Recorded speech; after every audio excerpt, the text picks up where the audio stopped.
Hi hello welcome to Pragathi entertainment. నేను మీ శ్రావ్య. Telugu cinema చరిత్రలో సహజ నటి అని పిలిస్తే గుర్తొచ్చే ఒకే ఒక్క పేరు జయసుధ. గ్లామర్, ఎమోషన్, నటన అన్నింటినీ తన కళ్ళతోనే చూపించేసే ఒక గొప్ప నటి. కేవలం హీరోయిన్ గా మాత్రమే కాదు, తర్వాత క్యారెక్టర్ ఆర్టిస్ట్ గా కూడా తెలుగు సినిమాను 50 ఏళ్లకు పైగా రూల్ చేసిన లెజెండ్ ఆమె. ఇవాళ ఆమె జీవిత ప్రయాణం చూద్దాం. జయసుధ అసలు పేరు సుజాత నిడదవోలు.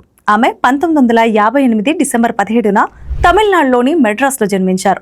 ఆమె కుటుంబం పూర్తిగా సాహిత్యం, సినిమాలకు దగ్గరగా ఉండేది.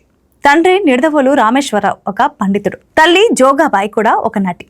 చిన్నప్పటి నుంచే సినిమాలపై ఆసక్తి పెరిగింది.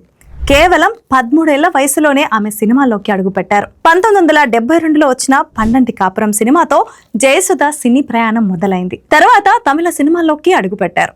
ప్రముఖ దర్శకుడు కె బాలచందర్ ఆమె టాలెంట్ ను గుర్తించి అద్భుతమైన అవకాశాలు ఇచ్చారు. అరంగేటం, అపూర్వ, రంగంగల్ ఈ సినిమాలను ఆమెకు పెద్ద గుర్తింపు తెచ్చాయి.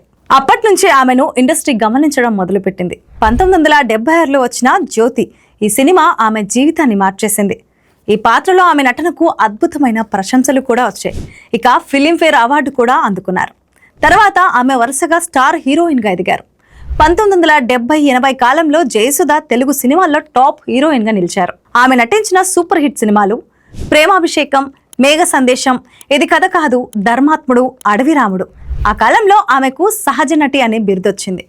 ఎందుకంటే ఆమె నటనతో ఎక్కడ ఆర్టిఫిషియల్ లేకుండా నిజమైన భావాలు కనిపించేవి. అంటే చాలా న్యాచురల్ యాక్టర్ అన్నమాట. ఇక 1993లో వచ్చిన మనీ సినిమాతో ఆమె నటనకు మరో ఉదాహరణ. ఆమె స్క్రీన్ ప్రెజెన్స్ అంటేనే ఒక ఎమోషన్. జయసుధ కెరీర్ లో ఎన్నో అవార్డులు అందుకున్నారు. 9 నంది అవార్డులు, 5 ఫిలింఫేర్ సౌత్ అవార్డులు, ANR నేషనల్ అవార్డు 2008లో వచ్చింది. ఇక లైఫ్ టైమ్ అచీవ్మెంట్ అవార్డు 2010లో. ఆమె పేరు భారతీయ సినిమా చరిత్రలో ప్రత్యేకంగా నిలిచింది. సినిమాల తర్వాత ఆమె రాజకీయాల్లోకి ప్రవేశించారు. 2009లో సికింద్రాబాద్ నుండి ఎమ్మెల్యేగా ఎంపికయ్యారు. ఆమె ప్రజాసేవలో కూడా తన పాత్రను పోషించారు. తెలుగు సినిమా చరిత్రలో జయసుధ ఒక పేరు కాదు, ఒక ఎమోషన్.